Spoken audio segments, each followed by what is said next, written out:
We find ourselves here in the spirit of John Lewis, making good trouble, necessary trouble, because the soul of our democracy is depending on it.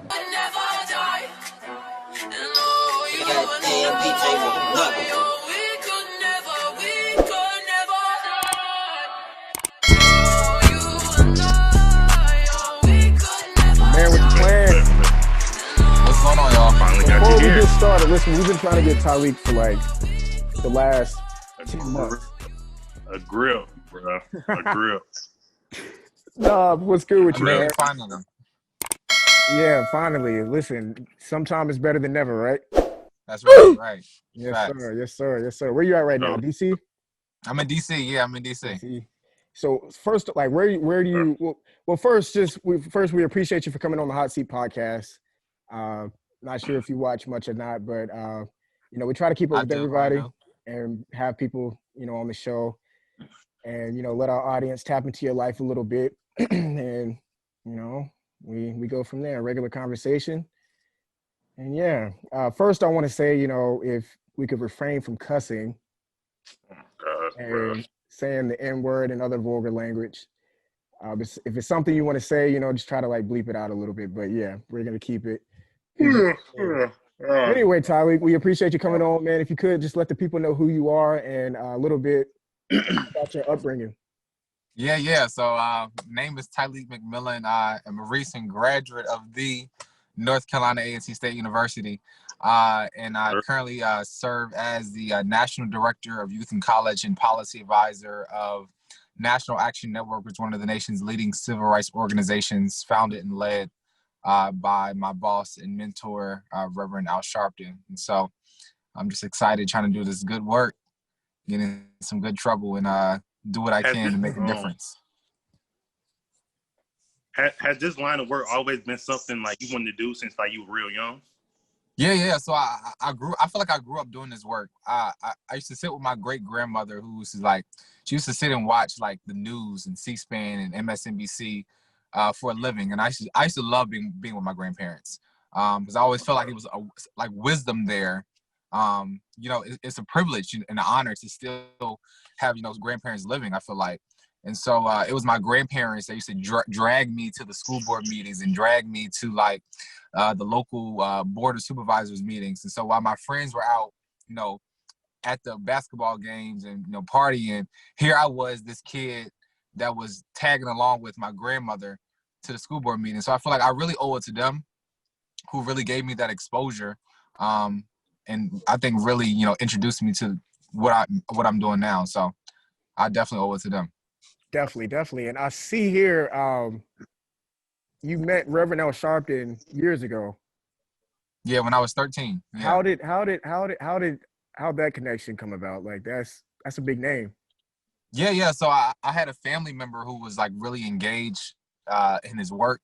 And she told me about it. So shout out to Kim and Brianna. And I started working with them. It was at a press conference in front of the Supreme Court for voting rights. And my bad. And from then I just grew in the organization and just worked and been there ever since. So what's like a typical like day in the life for you and like your line of work with Reverend Al Sharpton? Like what's like a daily day for you?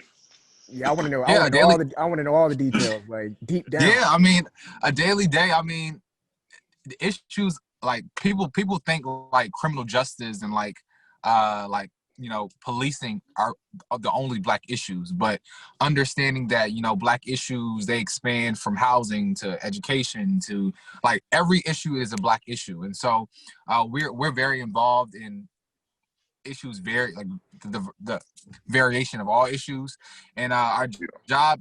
My boss says all the time, protesting is great, but we have to move from demonstration to legislation. So we need to see like policy in place to get that structural change that we're hoping to see. And so a day-to-day basis is fighting not only in the streets but in the suites to get that structural change that we want to see. And so whether that's meeting with legislatures, whether that's meeting with local officials, whether that's tons of Zoom calls and meetings, But I think that's like the main thing. Definitely. And so to the normal person, some of this stuff can be, boring, and like, how do you manage, and I guess it's a passion, like how do you manage to stay so involved and, a topic that's so serious? And not so much the situation is boring, but like, you say not fighting in the streets, but fighting in the suites. Like most people want to fight out in the streets and protest in the streets, but don't want to be in the suites, when it comes to, paperworks and legislative language and stuff like that. So how do you find yourself, motivated every day?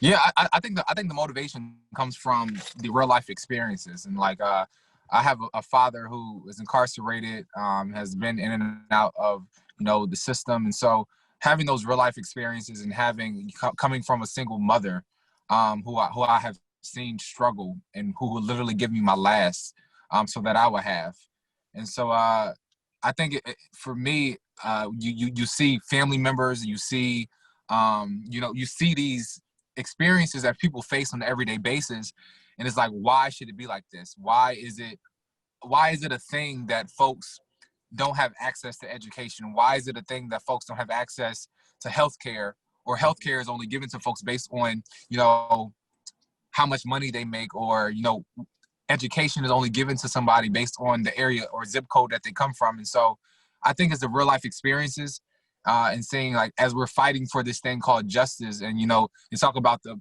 right to life, liberty, and the pursuit of happiness, that should not come based on where you come from, or how much money you make, or who you know, but it should be off the basic right of that you are human and that you deserve these things. And so I think I really owe it, and I say my motivation comes from interacting with real people who have real experiences, and hearing their struggles, and hearing their like, just the issues that they have, fighting for a living chance in this country. Definitely. And do you feel like your education you got from A&T has helped you in the position that you are now? Because I would assume it takes like a lot of work, a lot of studying, just to learn everything that that's happened in the past and currently now.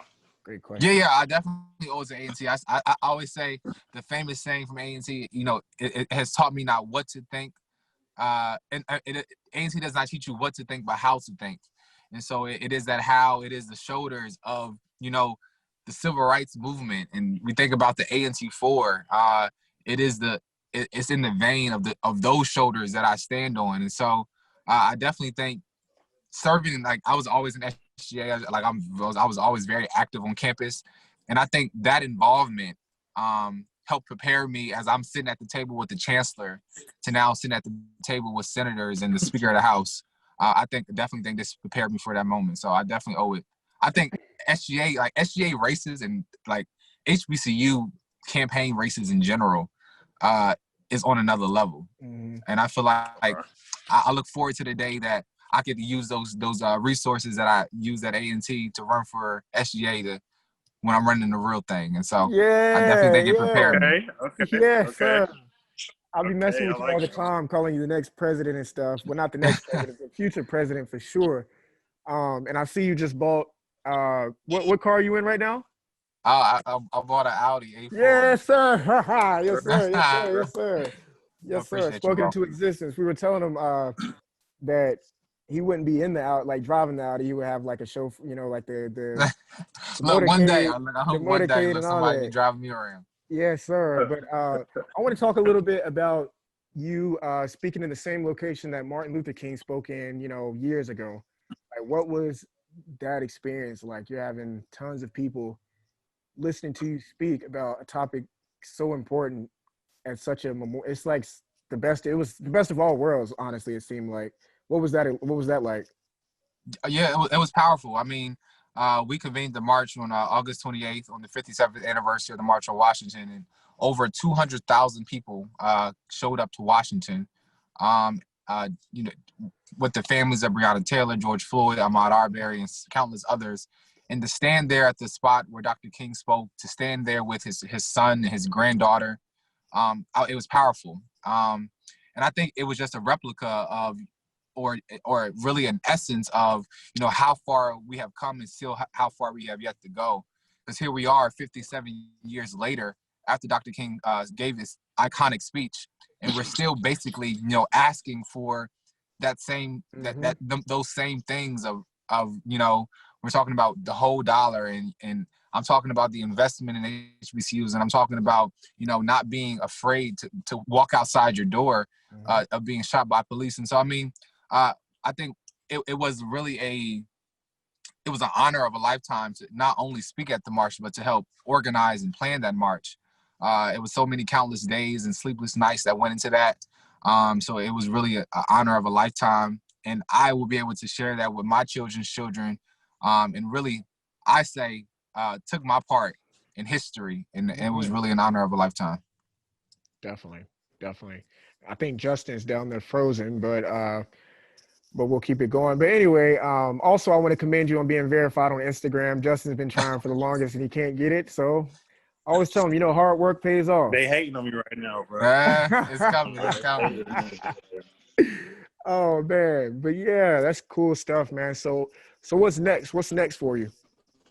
Yeah, I think what's next. I'm really just, I'm a very, I stand in my faith, and I'm really just walking faith, and I don't see like just what's next, what's going to be what's going to happen in 100 days or the next year, but I'm really just taking it day by day and really allowing God to direct my path, and whatever comes, and I'm really just just flowing in my purpose, and I'm just handling what's in front of me, and whatever comes down the road will come. So I'm not planning it out, but I'm really just walking in it and just going with the punches.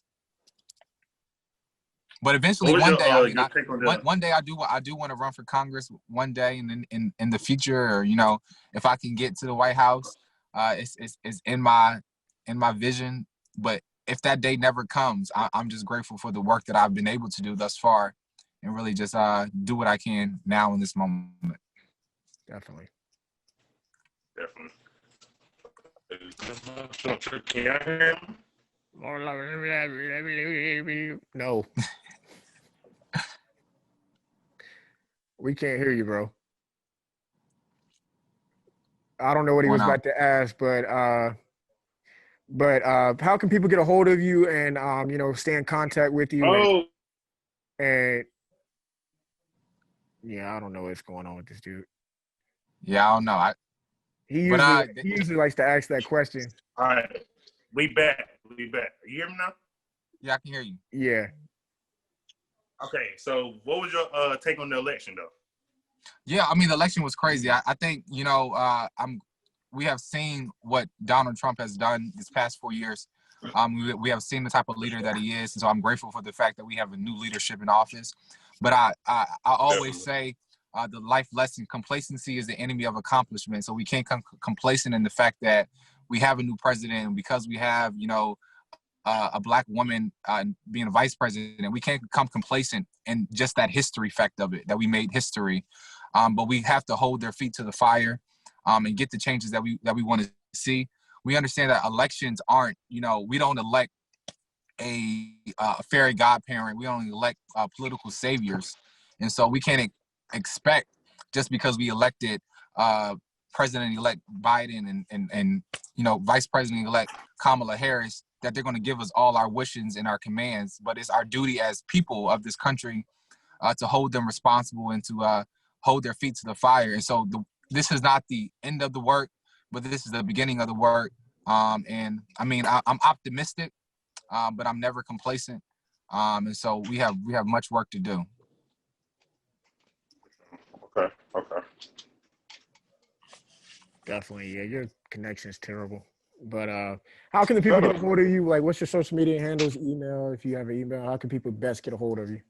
Yeah, they can follow me on all social media platforms at Tylik McMillan. And you can go to TylikMcMillan.com. You can reach out, email TylikMcMillan@gmail.com. But those are just some ways you can get in contact with me. Awesome.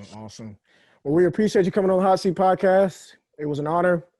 Like I said, we've been live trying for the last 2 years. It's been crazy, but no, I'm gassing it. But yeah, man, keep doing your hard work, man. It's definitely not unseen. Everybody sees it, and we're proud of you. So I appreciate it, and I appreciate all y'all doing, and I'm always tuned in, and yes, it's sir. an honor to be on the hot seat. So thank you. Well, I appreciate it, man. All right, and then keep up the good work, and we'll catch up with you, man. Yeah, definitely y'all too. Appreciate y'all. All right, bro. All right.